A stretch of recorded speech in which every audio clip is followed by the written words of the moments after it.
Hello, नमस्ते, राम राम। कैसे हो आप सब? आशा करता हूँ बेचारे बढ़िया होगे। तो आज की वीडियो का टॉपिक है how to apply for house building. House building में कैसे अप्लाई करें। तो कुछ स्टेप्स में मैंने इसको आसान सा प्रोसेस समझाया है जो मेरे को पता था। तो सबसे पहला जो स्टेप है वो है कि आपको आपके 10th 12th की मार्कशीट को ट्रांसलेट कराना पड़ता है, जो कि आप एम्बेसी से भी करा सकते हो या फिर कुछ प्राइवेट अथॉरिटीज़ होती हैं जो ट्रांसलेट करके देती हैं, वहाँ से आप करा सकते हो। बेसिकली आपके जो 10th 12th की मार्कशीट है उसको जर्मन लैंग्वेज में ट्रांसलेट कराना। उसके बाद B1 या B2 का आपके पास सर्टिफिकेट होना चाहिए, और जिस हिसाब से अब कंपटीशन बढ़ रहा है भाई, तो B2 सर्टिफिकेट बेस्ट है। अगर C1 है तो फिर आप बहुत सेफ साइड में हो।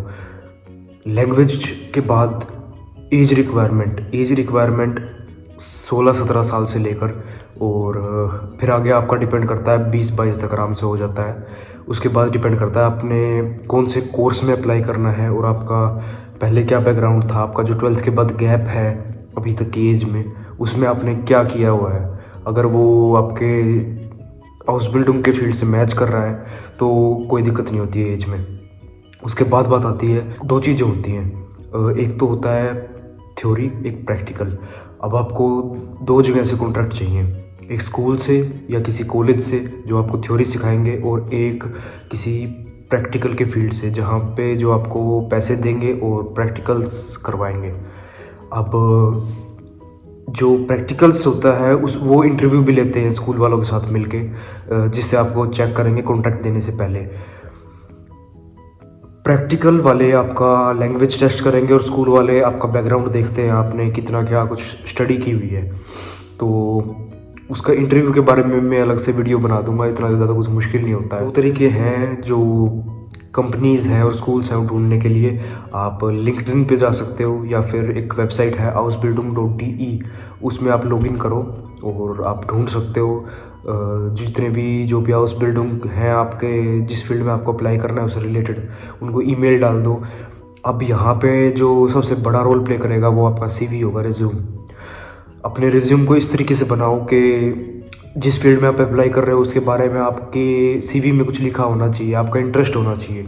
जैसे अब मैं IT के फील्ड में अप्लाई करना चाह रहा हूँ, तो हॉबीज़ में लिख दो कि भाई मुझे नई लैंग्वेजेस, कंप्यूटर लैंग्वेजेस सीखना पसंद है। तो या फिर आप अगर किसी मैकेट्रॉनिक्स के हाउस बिल्डिंग में जाना चाहते हो तो ऑटोमेशन से रिलेटेड कोई हॉबी बता दो, या फिर आपने कुछ सीखा है, पढ़ा है, उसके बारे में बता दो मैकेट्रॉनिक्स से रिलेटेड।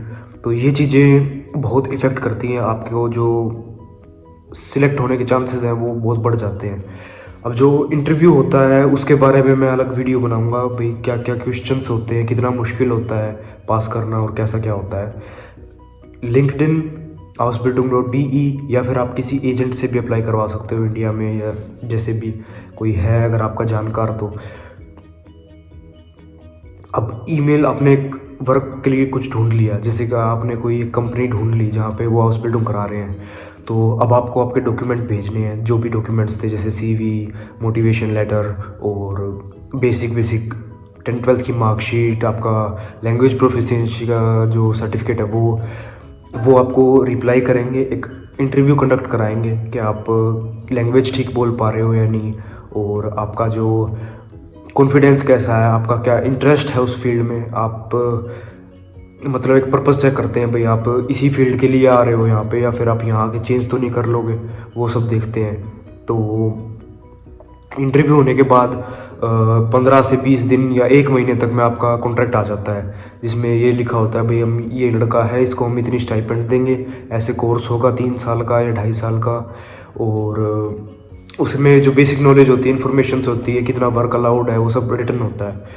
उसके बाद अगर आपके पास कॉन्ट्रैक्ट है तो ऑलमोस्ट आप डन हो। आपको सिर्फ एक VFS की वेबसाइट से अपॉइंटमेंट लेनी है वीज़ा के लिए, और वीज़ा इंटरव्यू कुछ ज़्यादा नहीं पूछते हैं उस बिल्डिंग में। सिर्फ आपको एक, जैसे मेरा खुद का इंटरव्यू हुआ था, मेरे से इतना पूछा था भाई कि आप क्यों जाना चाहते हो, आपकी क्या मोटिवेशन है, और जो ये आपने कैसे अप्लाई किया और कैसे आपको इसके बारे में पता चला, बस ये सब पूछा था। बाकी जर्मन लैंग्वेज अब जितनी अच्छी है आपकी, उतनी आपको उतना आपका प्लस पॉइंट है। तो मैं ये चीज़ सजेस्ट ज़रूर करूँगा कि मिनिमम B1 B2 करके ही आप आगे हाउस बिल्डिंग ढूंढना या फिर अप्लाई करने का सोचो।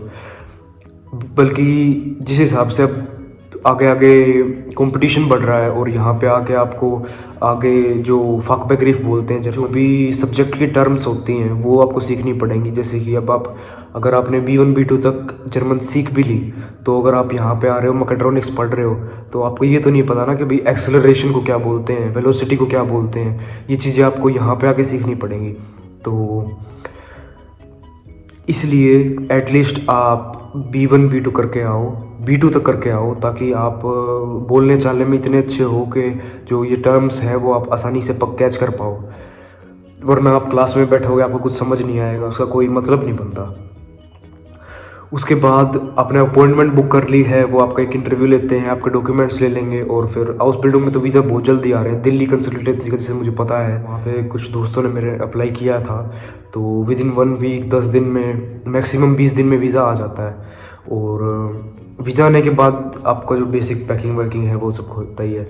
अब इसमें मैंने जो चीज़ें मिस कर दी वो है कि इंटरव्यू के बारे में, जो कि मैं नेक्स्ट वीडियो में बताता हूँ भाई इंटरव्यू में क्या क्या क्वेश्चंस पूछते हैं। और जो टॉपिक्स कवर करने बच गए वो है कि कितना खर्चा आता है उस बिल्डिंग में जर्मनी आने में, स्टार्टिंग लैंग्वेज से की शुरुआत से लेके और यहाँ पे आने तक एक्सपेंसेस रहते हैं वो, और यहाँ पे आके आपका स्टाइपेंड कितना होता है, उसमें टैक्स कितना कटता है, और पार्ट टाइम जॉब्स आप कितने घंटे कर सको, सब मैं आगे अगली वीडियोज़ में बताता हूँ।